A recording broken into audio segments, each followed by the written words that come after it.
नमस्ते दोस्तों, कैसे हैं आप लोग। दोस्तों, हमारा माइंड जो है वो सबसे पावरफुल चीज़ है और अगर हमारा मस्तिष्क हमारे नियंत्रण में है तो हमारे जीवन पर हमारी कमांड हो सकती है। तो आज का विषय है कि जो अब हमारी सोच है हम उसे सही दिशा में कैसे निर्देशित करें। अगर आप गौर करेंगे तो आप पाएंगे कि आपका दिमाग 24 घंटे पता नहीं कितने विचारों में विचारमग्न रहता है, बिजी रहता है। तो एक दिन बैठकर आप अपने थॉट्स को वॉच करिए, यानी कि अपने विचारों को ऑब्जर्व करिए, देखिए, उनका अवलोकन करिए और उनको नोट करिए। जैसे हम स्टैटिस्टिक्स में फ्रीक्वेंसी निकालते हैं, ऐसे आप उन विचारों की फ्रीक्वेंसी निकालिए। सपोज़ हो सकता है कि किसी को स्टडी रिलेटेड थॉट्स ज़्यादा आते हों, किसी को लव रिलेटेड कि किसी की लाइफ में प्यार नहीं है, किसी को अपनी हेल्थ रिलेटेड। तो आप विचार करिए कि मैंने सुबह से लेके अब तक क्या सोचा, उन थॉट्स में किन चीज़ों की फ्रीक्वेंसी ज़्यादा थी। अब आपको एक इम्पॉर्टेंट एक्सरसाइज करनी है। ये जितने भी थॉट्स आपको बार बार आ रहे हैं, अब आप ये सोचिए कि ऐसे कौन से विचार हैं जिन पर आपका कोई नियंत्रण नहीं है। जैसे कि मैं अपना व्यक्तिगत अनुभव बता रही हूँ, मेरा कद छोटा है। मैं केवल बताने के लिए कह रही हूँ, अब मैं इस बात पे यकीन नहीं रखती कि आपका कद मायने रखना चाहिए। आपका जो फिज़िकल अपीयरेंस है वो मायने नहीं रखती। अगर आप मन से अच्छे हैं, व्यवहार अच्छा करते हैं, आप अपने जीवन को बेहतरी की ओर ले जा रहे हैं और साथ में और लोगों के जीवन को भी, तो आपका कद बड़ा है। लेकिन मैं उदाहरण के लिए बता रही हूँ, तो मेरा हाइट छोटी है, लगभग 5 फीट। तो एक समय ऐसा था कि मैं कंटिन्यूसली हाइट के बारे में ही सोचती रहती थी और खुद को कम आंकती रहती थी। लेकिन क्या हाइट के बारे में सोचने से उस प्रॉब्लम का कोई सॉल्यूशन है? बजाय इसके कि या तो मैं उस हाइट को बढ़ाने के लिए कोई एक्सरसाइज करूं, स्ट्रेचिंग करूं, अच्छी डाइट लूं, रनिंग करूं, या कुछ ऐसा है जैसे फीचर्स हैं, कुछ लोगों को अपनी नाक पसंद नहीं होती, कुछ लोगों को अपनी आवाज़ पसंद नहीं होती और वो लगातार इसके बारे में शिकायत करते हैं या खुद को कम आंकते हैं।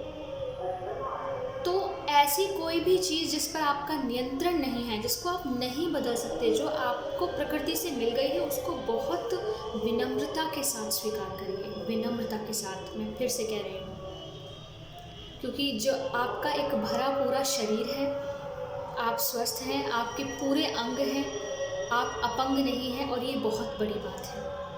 आप एक दिन आप नाक बंद करके और तब रह के देखिए, आपको पता चल जाएगा। एक दिन आप आंखों पे पट्टी बांध लीजिए और फिर रह के देखिए कितना आसान है रहना। तो पूरे दिन के थॉट्स में से उन थॉट्स को आप निकालिए जिनके बारे में आप कुछ कंट्रोल नहीं कर सकते, वो आपके कंट्रोल में नहीं है। फिर उन थॉट्स पर आइए जिन पर आप कुछ काम कर सकते हैं। जैसे कि आपको अपनी अर्निंग बढ़ानी है, तो अर्निंग बढ़ाने के लिए आप क्या कर सकते हैं? क्या आप किसी को पढ़ा सकते हैं, आप ट्यूशन दे सकते हैं, आप पार्ट टाइम जॉब कर सकते हैं, कुछ भी। आपकी हेल्थ ठीक नहीं रहती, आपको डार्क सर्कल्स हैं, आपको इंडाइजेशन, अपच की कुछ समस्याएं हैं और स्वास्थ्य से संबंधित समस्याओं में तो निसंदेह एक्शंस लेने चाहिए, वो तभी दूर होंगी। तो जिन विचारों में आप अपने आप कोई एक्शन ले सकते हैं, उनमें आप तत्काल एक्शन लें और बहुत छोटे एक्शन लें। ऐसा ना हो कि वो एक्शन ही आपके सिर का भार बन जाए।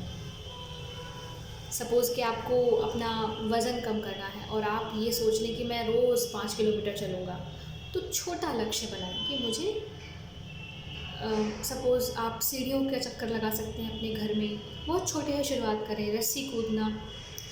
तो अब आप अपने थॉट्स को इस तरह से निर्देशित करें, जिस पे आपका कंट्रोल नहीं है उसको बिल्कुल छोड़ दें, सरेंडर कर दें, एक्सेप्ट कर लें, डिवाइन पे भरोसा करके विनम्रता से स्वीकार कर लें। और को ऐसे विचार जिन पर आप कंट्रोल कर सकते हैं, जिनके बारे में कोई एक्शन ले सकते हैं, तो उन पे एक्शन लें, उनके रिजल्ट्स को वॉच करें और अपनी प्रगति को वॉच करें कि आप कितना प्रोग्रेस कर रहे हैं। तो अपने माइंड को अपनी ताकत बनाइए, ना कि एक ऐसी मशीन जो बस कभी इधर कभी उधर कभी इधर कभी उधर बस लगातार सोचे जा रही है।